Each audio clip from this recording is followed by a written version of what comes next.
여러분, 우리 교회 오늘 출석해 주셨는데 주의 이름으로 환영하고요. 여러분, 교회 나오는 거 좋으세요?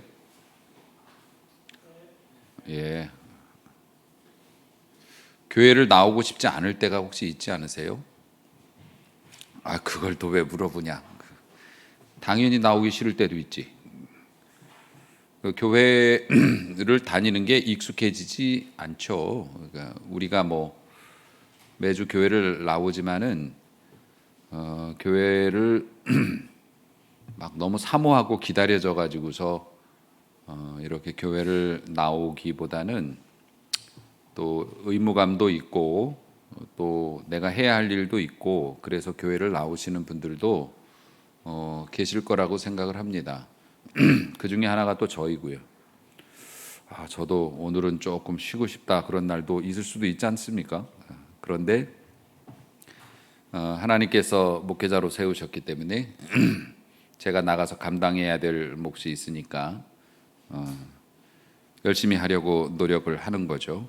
그래서 우리 성도님들은 저에게 많은 배려를 해주시고 교회에서 여러모로 저의 삶을 책임져 주시는 부분들이 있고 그래서 감사한 마음으로 더 열심히 저의 삶을 아낌없이 쏟으려고 애를 쓰고 있습니다. 하지만 우리가 교회를 다니니까요, 신앙생활을 하니까 분명히 알아둬야 할 거는 있습니다. 교회란 뭘까? 왜 우리는 교회를 나오도록 종용을 받는 걸까? 왜 우리는 교회를 다녀야 하는 걸까? 교회가 무엇인지는 알죠. 하나님께서 사람들을 그리스도 안에서 하나 되게 하시고 그리고 일정 규모로 이 땅에 모아 놓으셨습니다. 모아 놓으시다 보니 이 사람들이 함께 조용한 공간에서 예배드리거나 교제하거나 밥을 먹거나 이런 단체 생활을 하기 위해 필요한 건물이 필요해서 우리가 눈으로 보이는 교회 예배당이 생긴 거고 교회는 사람들의 모임이죠. 그러면 그 교회를 출석하지 않는다. 본인이 어느 교회에도 소속되어 있지 않다. 그러면 지옥을 가는가? 그것은 아닙니다. 그것은 아니라고 여러 번 말씀드렸어요. 예수를 믿지 않아야 지옥을 가는 거지. 교회 출석을 안 한다거나 못 한다고 해서 지옥 가는 건 아니죠. 하지만 예수님을 진짜 믿고 정말 정상적인 신앙을 가지고 있다면 교회를 안 다닐 수는 없죠. 이제 그런 게 있기는 합니다. 그럼 왜 우리는 매주 교회를 나올까? 일단은 한 가지씩 생각을 해 봅니다. 교회는 사람들의 모임인데 특수 목적을 가진 사람들의 모임이에요.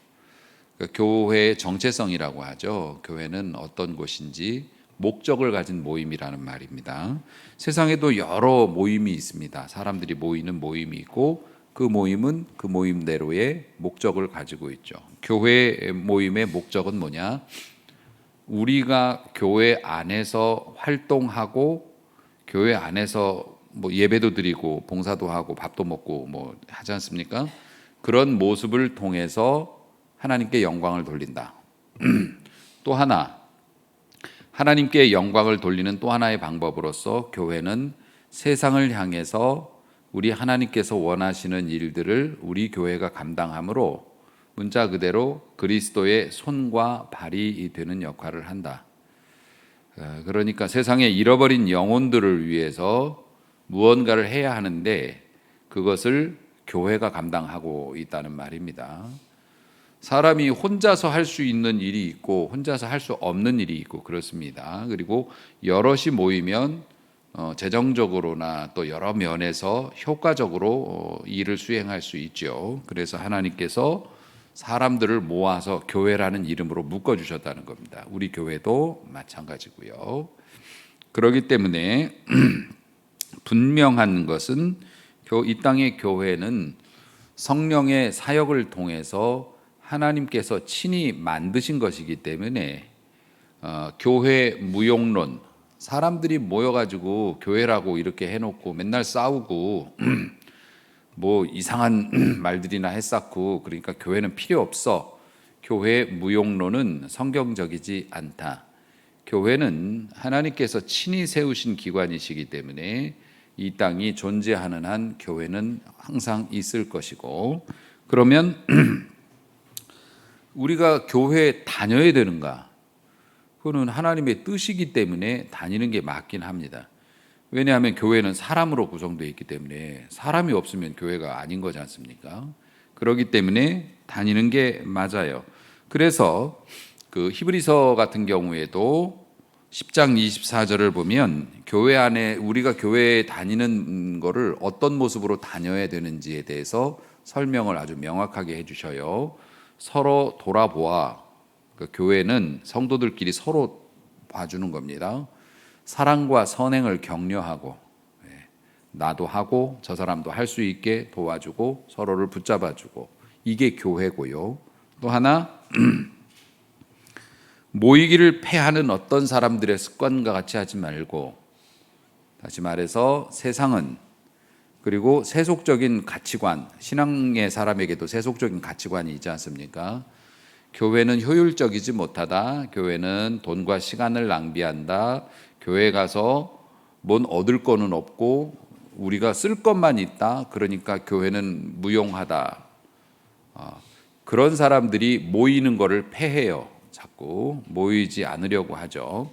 그런 사람들처럼 하지 말고 마지막 때가 가까울수록 우리가 서로 모이기를 힘써야 한다. 이게 하나님께서 성령을 통해서 성경 말씀을 통해서 우리에게 주시는 교회론이라는 겁니다. 교회 안에서는 서로를 돌아본다.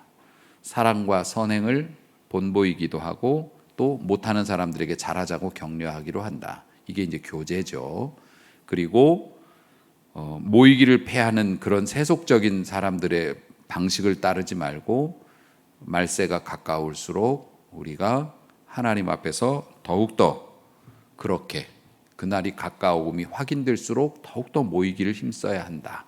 그래서 우리는 교회를 다니는 거고 또 다녀야 하는 거고 다니게 해줘야 한다는 겁니다. 우리 애들도요. 교회 다니게 해줘야 돼요.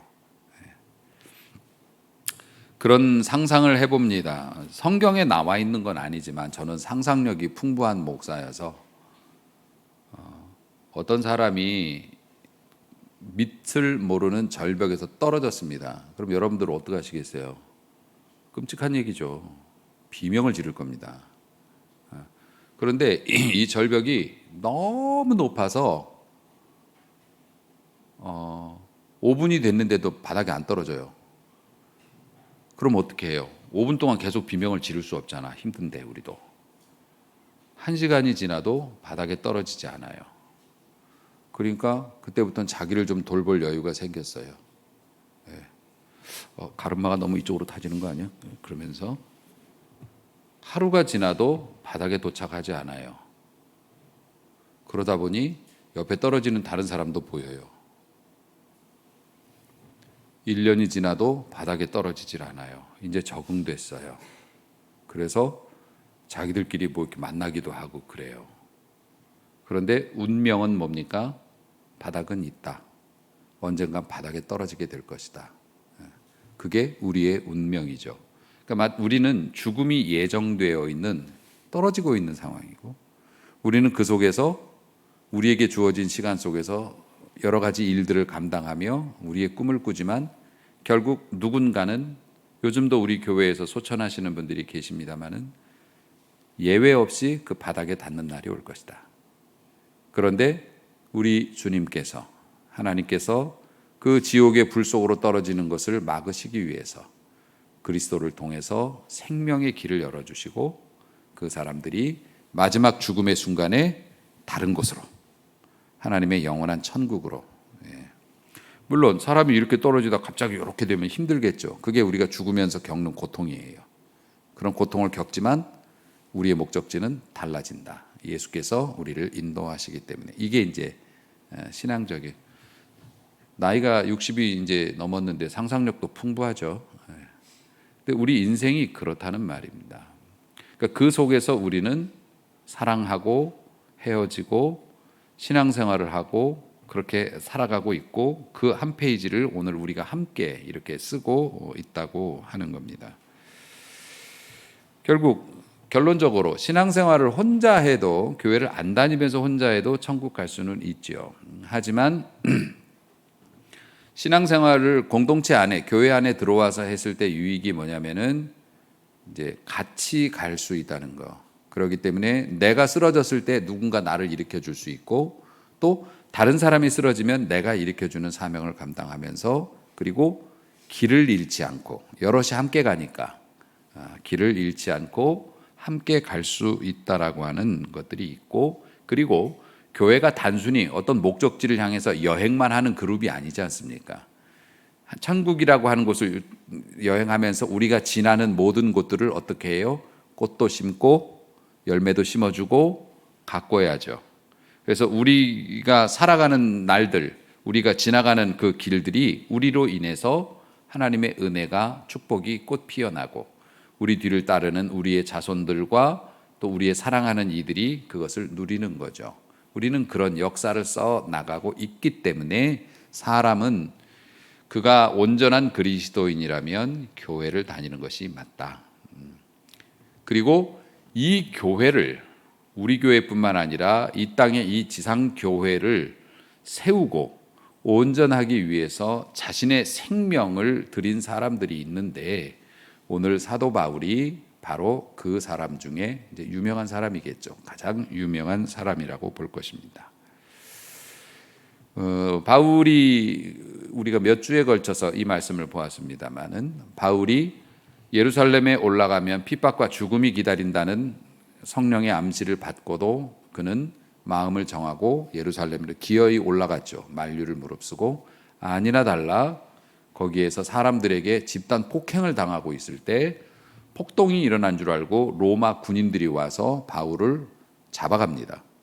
그리고 자기네 부대 영내에 데려다 놓고 히브리 사람이니까, 로마 사람들은 헬라어를 쓰니까 말이 안 통할 줄 알고, 이 사람이 무슨 죄를 졌길래 저 사람들이 저렇게 죽이려고 하는가, 분명히 큰 죄를 졌을 거니까 취조를 하자. 취조를 어떻게 한다고요?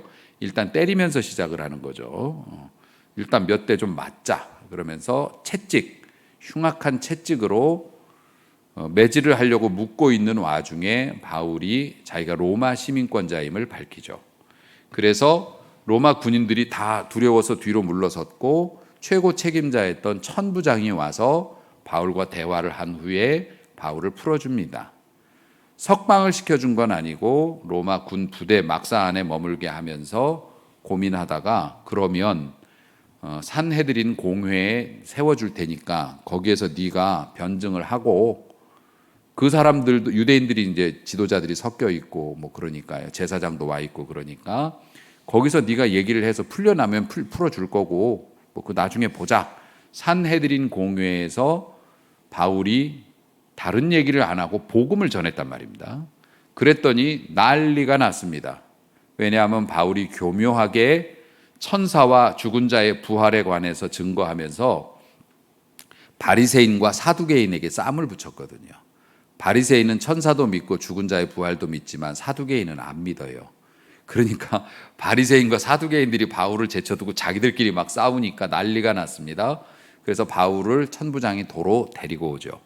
그리고 나서 어떻게 할까 하다가 총독에게 보내서 판결을 받게 하자. 그래서 당시의 총독이었던 벨릭스라고 하는 총독 관저로 바울을 보냅니다. 그런데 바울을 호송한다고 하는 이야기를 듣고, 그 시카리오라고 하는 게 암살자라는 뜻이거든요. 40인의 그 알리바바와 40인의 도적이 아니고 40인의 암살자들이 바울을 호송 과정에서 습격해서 죽이기로 맹세하고 칼을 갈고 있다는 소식을 듣고, 천부장이 자기 군인들을 호위하면서 새벽에 바울을 이렇게 보냅니다. 하여튼 난리가 났습니다. 그래서 바울이 그 벨릭스 총독에게로 갔는데, 이 벨릭스 총독이 바울에 대해서 호감을 갖습니다. 그리고 바울을 총독 사설 감옥에다 가둬놓고 자주 불러서 바울이 하는 이야기를 자꾸 들어요. 왜냐하면 뇌물을 받고 싶었기 때문입니다. 벨릭스는 돈을 좋아하는 사람입니다. 그래서 그 사람 성경에도 기록이 되어 있어요. 뭔가 받을까 하여 계속 그를 불러서 들었다. 그래 바울을 보니까 바울 면회 오는 사람들이 행색도 뭐 가번쩍하게 입은 사람도 있고 하니까 돈 좀 있겠다. 보니까 뭔가를 추종하는 사람들 같은데 그러면 저 사람들이 자기네 목회자 빼내겠지 하면서 저를 잡았다 이거죠. 그러면 이제 우리 여러분들이 나를 빼내줄까 봐 잘못 잡은 거죠. 그러니까 바울이 그런 방법을 쓸 리가 없죠. 설령 성도들이 그렇게 한다 해도 아니다. 이건 주님의 방법이 아니다. 그러니까는 벨릭스가 말입니다. 무려 2년을 잡아둬요. 2년 동안을 그 사람도 참 끈질긴 사람이죠. 그런데 그 2년 동안 잡아두는 게 유대인들을 폭발시켰습니다. 왜냐하면 풀어줘라. 풀어주면 우리가 때려 죽일게. 지금 유대인들은 이러는 거예요. 그런데 왜 풀어주지도 않고 계속 붙잡고 앉아서 아니면 네가 처형을 시키든지 우리가 유대인들이 계속 민원을 넣거든요. 나쁜 사람이라고. 그러면 벌을 주든지 풀어주든지 이래가지고서 유대인들이 폭동을 일으켜서 데모를 했는데 이 벨릭스가 그런 소식들이 로마에 전해지면 안 되니까 군인들을 보내서 사람들 많이 죽였습니다. 근데 이게 당시 황제의 귀에 들어갔어요. 로마 황제. 그 로마 황제가 누구냐면 그 이름도 유명한 네로 황제. 네로 황제한테 소환을 당합니다. 소환을 당해서 이 총독직에서 물러나게 돼요. 그래서 이 사람이 총독직에서 떨어진 다음에 다른 관직을 못 얻고 자기 부인과 폼페이라고 하는 도시에 가서 여생을 보내는데 폼페이가 뭡니까? 화산 폭발로 괴멸을 당했던 도시잖아요. 그때 죽음을 당했던 것으로 역사가들은 말하고 있고요. 그 총독 여러분 뭐 영화 보는 것 같죠? 재밌죠? 그 이제 벨릭스 대신에 같은 베시 성을 쓰는 베스도라고 하는 사람이 또 총독으로 옵니다. 베스도 총독이 와서 유대인들과 이런 갈등이 있는 것을 알기 때문에 이게 지금 바울이 뜨거운 감자죠. 그러니까 이 갈등을 해결하려고 예루살렘에 가서 이제 종교 지도자들을 총독이 부임해 왔으니까 만납니다. 그러니까 종교 지도자들이 그런 얘기를 해요. 총독님 오셨으니까 전임자처럼 하지 마시고 그것 때문에 우리 사람도 많이 죽었는데 바울을 예루살렘 이 공회로 한 번 더 보내주시면 우리가 여기서 우리 법대로 재판을 하고 처결을 하겠습니다. 보내주시죠. 그 의도는 뭐냐면 바울이 거기까지 오는 와중에 습격해서 또 죽이려고. 그러는데 이 총독이 베스도 총독이 다 알죠. 공부를 하고 왔으니까. 그래서 내 마음은 보내주고 싶은데 저 사람은 로마 사람이라서 저 사람이 가고 싶다 그러면 보내주는 거고 안 간다 그러면 못 보내요. 그러니까 여러분들이 우리 총독 관저로 와서 이 사람을 보시는 게 좋겠어요 하고 이제 옵니다. 와서 바울을 불러서 이야기를 합니다. 바울이 또 이제 베스도 앞에서도 막 설교를 막 하고 막 그랬어요. 너네 유대인들이 예루살렘에 와가지고서 한 번 더 재판을 받으라고 하는데 너 올라가서 재판 받을래? 라고 이제 물어봅니다. 그랬더니 바울이 그게 이제 오늘 읽은 본문 말씀입니다. 내가 실정법을 어겨서 죽을 죄를 지었으면 내 생명을 아깝다고 생각하지 않고 난 죽을 겁니다. 그런데 나는 로마의 법을 어긴 적이 없는데 왜 내가 그 문제를 가지고 예루살렘을 왔다 갔다 해야 합니까? 나는 가이사에게 상소를 하겠습니다. 재판을 받겠습니다. 라고 선언을 합니다.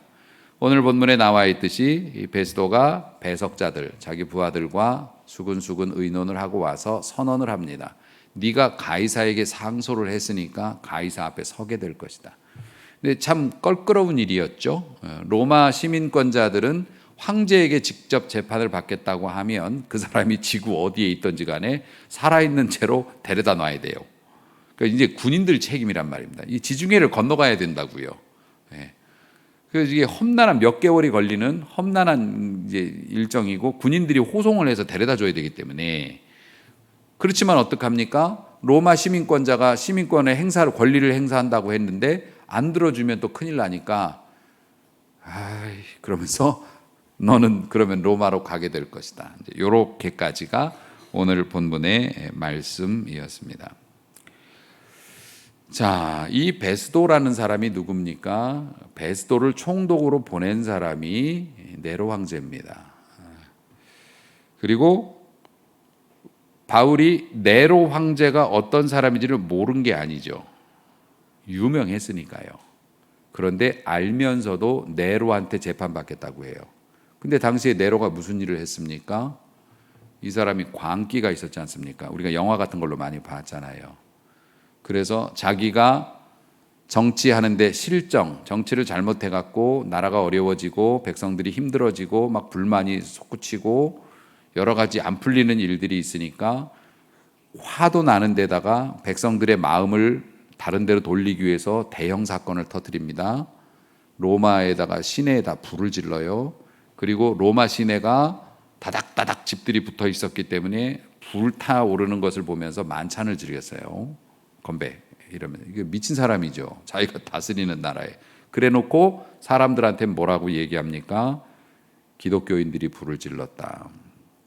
옛날 난징 대학살 때도 그랬지요. 일본 사람들이 조선인들이 우물에 독을 탔다 뭐 이런 식으로 해서 사람들에게 잘못된 정보를 주어서 많은 사람이 무참히 학살이 됐습니다. 로마 때도 마찬가지였습니다. 기독교인들이 밤마다 모여서 성찬식 하잖아요. 사람의 살과 피를 뜯어먹는 놈들이다. 그리고 밤마다 모여가지고 불 켜고 앉아가지고 저러고 있다가 너희들이 뭐라고 한다고 하니까 옆집에 불을 낸 거다. 이런 식으로 그리고 그리스도인들을 본격적으로 잡아서 처형을 시키고 밤마다 네로 황제는 원형 경기장에서 술판을 벌리면서 원형 경기장 조명으로 그리스도인들을 잡아서 기둥에 묶어서 기름을 부어놓고 불을 붙여서 그걸로 불을 밝히면서 잔치를 했던 미친 사람이었죠.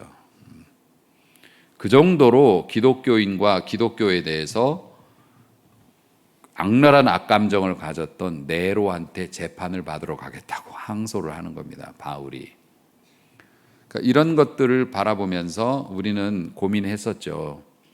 바울이 평소에는 도망도 잘 다니더만은 왜 지금은 이런 식으로 계속 무모한데도 자기 목숨을 걸고 들이받느냐. 그래서 우리는 그리스도인이 자신의 신앙을 감춰야 할 때와 내보여야 할 때에 관한 고민을 우리가 지금 하고 있었지 않습니까? 그런데 중요한 것은 이것입니다. 그리스도인으로 살아가면서 신앙을 감춰야 할 때도 있습니다. 언제 감춰야 하는 거죠? 손해가 예상될 때. 글쎄요, 그건 아닌 것 같은데.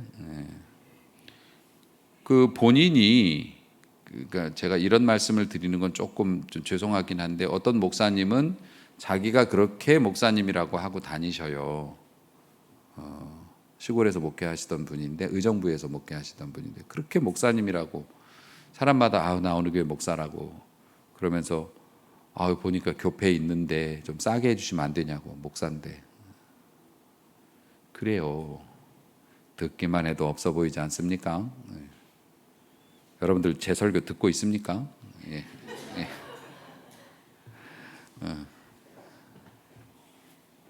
그런 데에서는 그리스도인이라고 드러내면 안 되죠. 그런 거는 굳이 그렇게 드러낼 필요 없죠. 더 후하게 대접해주고 더 잘 해주고 그래서 나중에 목사님이라는 걸 알게 됐을 때 아유 역시 어쩐지 목사님이셨군요. 이래야 되는 거 아닙니까? 저도 제가 살고 있는 그 아파트에서 아파트가 작아요. 2동밖에 없어요. 그러니까 주민들을 서로 다 압니다. 근데 목사라고 말하지 않았어요. 주민 대표에게도 말 안 했고 그 뭐 위아래 사는 사람들에게도 제가 목회자라는 얘기를 할 기회도 거의 없었지만 하지도 않았습니다. 그렇게 몇 년을 잘 유지했는데 엊그제 이정혜 권사님 우리 청주의 신방 충주의 신방 가기 위해서 동선이 그쪽으로 맞아서 전도사님하고 우리 김진경 집사님 마당에서 같이 만나서 갑시다 해서 마당에 서 있는데 전도사님한테 그 관리하시는 분이 어떻게 왔냐고 그러니까 우리 목사님이랑 같이 신방 가려고 왔다고 그러고 있는데 제가 내려오니까 또 우리 김진경 집사님은 목사님 사람들이 있는 데서 그래가지고 결국에 이제 다 드러나고 말았죠. 근데 제가 뭐 사실 목회자라고 그렇게 드러내지 물론 목회자라고 먼저 드러내면 제 행동 거지도 조심하겠죠. 근데 저는 그게 좋았어요. 제가 일반 사람들처럼 또 제가 이제 아침 저녁으로 오갈 때 복장도 조금 불량해서 좀 그런 면도 있었고 나중에 목회자라고 알려졌을 때 저분이 목사님이셨구나. 그래서 어쩐지 좀 다르긴 하더라고요. 이걸 저는 기대했죠. 목사였어? 이렇게 되면 곤란하잖아요. 그래서 저는 언젠가는 이런 날이 올 줄 알고 열심히 저 이미지 관리하고 뭐 했는데 됐는지 어쨌는지는 잘 모르겠어요. 우리가 신앙생활을 하면서 여러분들도 회사에서 기독교인이라고 막 그렇게 대놓고 막 그렇게는 잘 안 하시죠. 아무래도 뭐 이제 물어보면 교회 다니세요? 그러면 예, 뭐 이 정도 뭐 그렇게 하죠. 그렇게 하는데 언젠가는 드러내야 될 때가 있단 말입니다. 드러낼 필요가 있을 때도 있다고요. 싸우자고 드러내는 게 아니라 언젠가는 우리가 내가 신앙인이라는 걸 드러내야 할 상황도 있고 또 그때는 정말 사자가 울부짖는 것처럼 포효하면서 내가 기독교인이요라고 말해야 되는 상황도 존재한단 말입니다. 일부 예배 때 제가 이런 예화를 드렸는데 평소에는 회식 나가면 술도 잘 먹고 뭐 같이 잘 놀았는데 어느 날부터 이제 술을 안 먹게 됐어요. 은혜 받아가지고 그래서 술을 안 먹는데 사람들이 왜 술 안 마셔? 그러니까 교회 다닌다고 하긴 창피해가지고 보약 먹어 이제 이랬단 말입니다. 그랬는데 이게 몇 개월이 지나고 뭐 1년이 넘어가는데도 사람들이 이제 묻는 거죠. 보약을 도대체 몇 년을 먹는 거야? 왜 술을 안 마셔? 근데 그때쯤 되면 사실 내가 신앙생활을 하거든. 교회를 다닌다. 그래서 교회 다니다 보니까 이 술을 안 먹는 게 좋겠다라는 생각이 들어서 내가 신앙 때문에 이거 내가 안 먹는 거야. 사실 나도 술 좋아하고 먹을 줄도 알잖아. 근데 내가 신앙생활을 하려고 술을 안 먹어. 그러면 그 사람이 뭐라 그러겠어요? 두 가지 말을 할 겁니다. 어휴, 그랬어. 내가 몰랐네. 그런 말 하는 사람은 없죠. 뭔 소리야? 쟤도 교회 다니는데 지금 잘 먹는구만. 이거 하나 있고 또 하나는 아유, 그랬어. 그럼 요거 한 잔만 딱 마시고 이제부터 먹지 마. 내 거는 받아야지. 이제 술 취하면 다 그래요. 근데 말은 그렇게 해도 듣는 사람들이 대단하네. 제대로 신앙생활 하는 모양이네. 이렇게 봅니다. 엄마, 아빠 평소에는 엄마, 아빠 뭐 이렇게 하더니 왜 우리가 힘든데도 손해 나는데도 엄마, 아빠 왜 이렇게 해요? 엄마, 아빠가 기도하면서 신앙생활을 우리가 하잖냐. 그런데 좀 깨달은 바가 있어서 좀 힘들고 손해가 나더라도 이런 식으로 재정을 우리가 하려고 한다. 그러면 자녀들이 뭐라고 합니까? 자녀들이 엄마 아빠 신앙이 정말 좋은 것 같아요 라고 말은 안 하죠. 그럴 때 있으면 나한테나 줘 뭐 이렇게 얘기하든가 그렇게 이렇게 농담조로 하지만 아이들도 마음속에 새기는 게 있단 말입니다. 여러분 언젠가는 우리가 신앙을 내가 교회 다니는 거 믿는 거라고 하는 것을 막 처음부터 떠벌리면서 선제 공격을 할 필요는 없지만은 드러낼 땐 드러내야 돼요. 이게 뭐냐면 하나님이 주신 능력의 원천이기 때문에 그렇습니다. 자, 다시 바울로 돌아갑니다. 바울이 자신의 믿는 것을 감추지 않고 심지어 그것을 위해서 생명이 당할 것을 알면서도 계속 저돌적으로 밀고 들어갑니다. 사자가 부르짖는 것처럼 믿음의 포효를 하면서 로마까지 갑니다. 결국 그는 죽었지만 그는 그곳에 귀한 순교의 씨앗을 뿌리고 그 사악했던 우상의 천국이었던, 그렇죠? 그 전 세계를 정복했고 모든 길은 로마로 통한다라고 할 정도로 거대 그 제국이 지구상의 어떤 권력과 어떤 국가도 힘으로 정복할 수 없었던 그 나라가 100년이 지나지 않아서 기독교 국가가 됩니다. 누가 그걸 할 수 있겠습니까? 포용하는 신앙만이 그것을 가능케 만듭니다. 여러분, 축복받고 싶고 기적을 체험하고 싶지요. 그럼 어떻게 해야 됩니까? 우리는 전통적으로 어떻게 배웠냐면 용한 목사님이나 은사가 나타나는 교회, 기도하는 교회에 가서 그거 하라고 합니다. 여러분, 축복권을 목사가 가지고 있고 교회가 가지고 있는 게 아니에요. 여러분의 은사를 발굴하고 도와주는 곳이 교회입니다. 여러분에게는 이런 은사와 이런 권리가 있습니다. 사용하십시오. 이런 때는 이렇게 하시는 게 좋습니다. 라고 안내를 해주는 거지. 실제 열쇠는 이미 여러분에게 주어져 있는 줄로 믿으시기 바랍니다. 믿음 안에서, 그리스도를 믿는 믿음 안에서 여러분이 알고 있는 그 말씀 안에 모든 게 다 갖춰져 있죠. 그러면 그 방아쇠를 당기는 것이 무엇입니까? 그러니까 여러분, 교회나 목회자가 여러분에게 축복을 주는 게 아니에요. 축복은 그리스도께서 행하신 일과 그 일을 믿게 하시는 성령, 그리고 하나님의 구원 계획이 담겨져 있는 하나님의 말씀, 이 말씀이 여러분에게 주어져 있기 때문에 교회는 자꾸 이런 부분이 있다라고 알려드리는 것이고 여러분에게는 이런 게 있습니다라고 알려드리는 거, 여러분이 그걸 사용하는 거예요. 그럴 때 진짜 축복과 능력이 나타난다고요.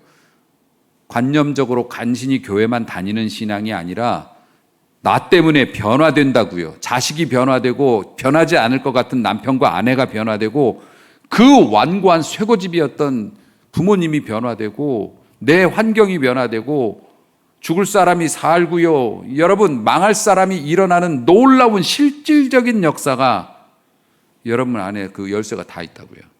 그러면 그것을 방아쇠를 당기는 역할이 뭐냐? 여러분의 신앙을 드러날 때, 여러분의 신앙을 드러낼 때 이게 나온다고요. 감춰야 할 때는 감추는 겁니다. 하지만 드러내야 할 때는 드러내는 겁니다. 그럼 어떻게 할까요, 목사님? 네, 우리 아파트 안내방송이라도 할까요? 나 예수 믿어요. 나 교회 다녀요. 아니요. 그럴 필요도 있을 수도 있겠죠. 김 과장, 이거 이런 식으로 처리하게. 부장님, 저 이거 처리 못합니다. 이거는 불법이고 부정이기 때문에 제가 기독교인입니다. 그래서 기독교적인 양심으로도 못합니다. 그래, 그 잘난 기독교적 양심 가지고 퇴사하게. 그럴 수도 있습니다. 예, 퇴사하겠습니다. 집에 와서 고민하면서 두렵지만 내가 이거 가지고 퇴사하면 하나님께서 날 버리시겠나? 써주시겠지. 이러면서 나 퇴사하겠습니다. 이런 식으로 신앙을 표현할 수도 있습니다. 하지만 또 개인적으로 표현하는 것도 있습니다. 내가 하나님 앞에서 물질적인 우선순위를 내 유리한 대로, 내 형편대로 가져갔지만 하나님께서 원하신다 생각이 되어져서 그 우선순위를 조용히 바꿔요. 아무도 몰라요. 하지만 그것이 나에게 내 신앙을 증명한 거예요. 내 신앙을 표현한 겁니다. 가정에서 자녀들에게 우리 지금이라도 좀 더 믿음으로 살자. 우리 좀 더 기도하며 살자. 평소에는 엄마 아빠가 야단만 치고 잔소리만 했는데 그런 소리 하는 것도 내 신앙을 표현하는 겁니다. 그럴 때 생기가 돌고, 미안합니다. 삿대질해서. 우리 돌아가신 권사님이 삿대질 하지 말라고 그랬는데 성도님들한테. 그럴 때 여러분의 삶에 생기가 돌고 여러분의 삶이 뻑뻑하고 무감각하고 쳇바퀴 돌듯이 그렇게 돌아가던 생활이 아니라 생동감 있고 활기 있고 하나님이 주시는 놀라운 역사가 볼록볼록 솟아나오는 그러한 삶을 여러분이 살게 된다는 것입니다. 아멘 한 번씩 하고 갈까요? 예. 예. 사랑하는 성도 여러분, 우리는 바울이 아니죠. 우리는 복음을 위해서 목숨을 바치라고 요구당한 적이 없습니다. 또 바칠 수도 없고요. 하지만 변하지 않는 엄중한 사실은 바울도 그리스도인이고 우리도 그리스도인이라는 겁니다. 그리스도인은 그리스도인을 드러낼 때 가장 힘이 세다고요. 그때 하나님께서는 여러분에게 영적인 권세도 주시고 물적인 권세도 주실 것입니다. 진정한 축복은 그렇게 받는 것이죠.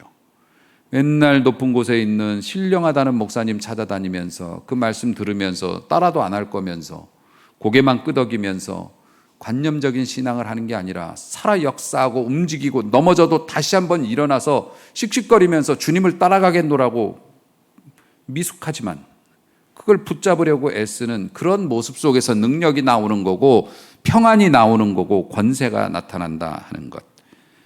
사랑하는 성도 여러분, 이렇게 자신의 신앙을 개인적인 삶에서든 가정에서든 밖에서든 드러낼 때 이런 사람들이 세상을 흔드는 사람들이고 이런 모습이 진정한 축복이고 교회뿐만 아니라 인생 자체가 질이 달라지는 비결임을 믿으시기 바랍니다. 그러므로 우리가 언제 한번 생각해 보십시오. 손해를 감수하면서 예수 신앙 지키려고 언제 한번 그런 걸 해봤는지. 숨죽인 신앙이 아니라 포효하는 신앙으로서 진정한 축복과 능력을 받아 누리는 우리 성도들 되시기를 주의 이름으로 축원합니다. 기도합니다.